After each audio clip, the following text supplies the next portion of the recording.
sa inyo mga katusok. Meron po tayong ayusin ngayon na Aerox 155. Magpapalit po siya ng brake shoe.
Okay, dito ako ngayon sa City Hall ng Valenzuela.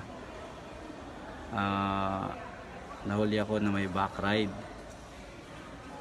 Bibili kasi kami ng gamot ng asawa ko sa Mercury sa may Paso de Blas. Yan, dito ako sa City Legal Office. Yan. Hingi ako ng form para sakaling males or wala sana akong mabayaran dun sa magiging penalty ko.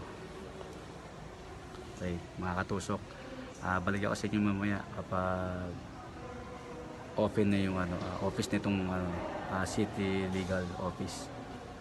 Okay. Okay mga katusok, nakuha ko na yung yung form.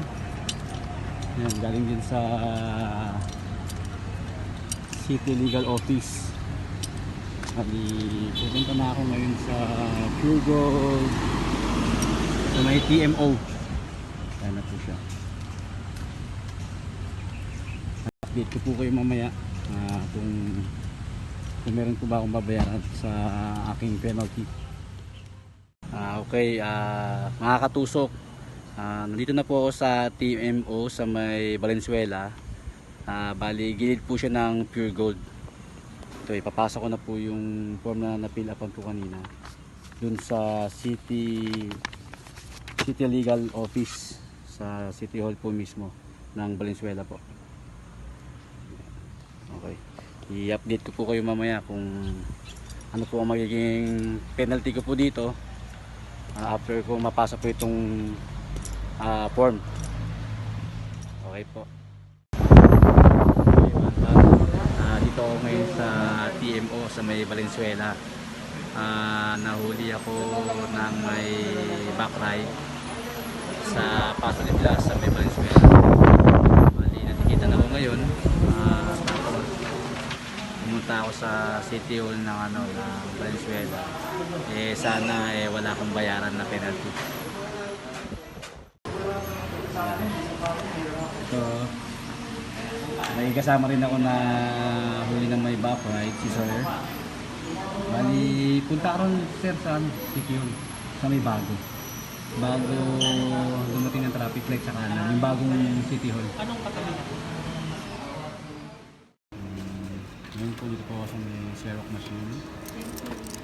Pinaxerox ko muna po itong ticket ko, ordinance violation receipt, saka itong valid ID ko. Mga katusok, napasa ko na yung form ko, saka yung ordinance receipt at yung valid ID. Waiting lang ako sa dito sa TMO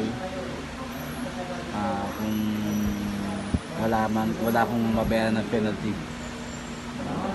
Balikan ko po kayo mga katusok. Magandang tanghali sa inyo mga katusok. Bumalik ako ngayon dito sa sa Valenzuela sa TMO. Kasi kanina maaga pa yung nanghuli sa akin, hindi niya pa na dadala rito yung yung lisensya ko. Sabi mga 1 PM or 1:30 PM madala ng traffic enforcer yung lisensya ko rito sa office nila ng TMO. Kaya mamaya mga katusok, i-update ko po kayo ngayon. Maraming salamat po. So, mga katusok, waiting pa sa lisensya ko.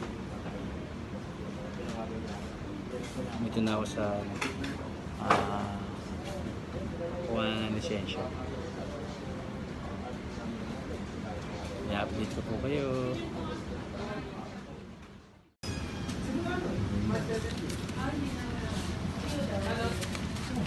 Ay! Ayun, okay. Ito po yung binayaran ko ito. Mga katusok. Sir. Magbayad ako ng 350 pesos dahil dun sa walang helmet daw ng backlight ko, pero may helmet naman po talaga siya. Kaya mga katusok, wala po binayaran na 5,000 pero sa ordinansa po ng Valenzuela. Okay mga katusok, nakuha ko na po yung lisensya ko. Wala po akong binayaran sa ordinansa po nila na 5,000. Bali, ang naging violation po is yung helmet, yung backlight ko, 350 pesos. Pero yung backlight ko, may helmet naman talaga.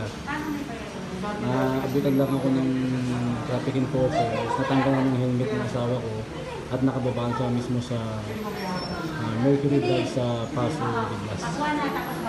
Ayan. Kaya mga katusok, ingat po tayo lagi ngayon, lalo na baka magkaroon ng second wave na pandemic po natin na COVID-19. Ingat po tayo lagi. Okay, dito pa rin ako sa TMO, yan, Valenzuela. Yan, mga katusok, pauwi na ako. Maraming salamat po, Sir Mayor. Okay po, maraming salamat po, Mayor Reyes Gatchalian. Buti po may first offense po kayo sa katulad namin na may violation, Ordinance 673 backriding dito po sa Valenzuela. Saludo po sa inyo, Sir Mayor. Maraming salamat po.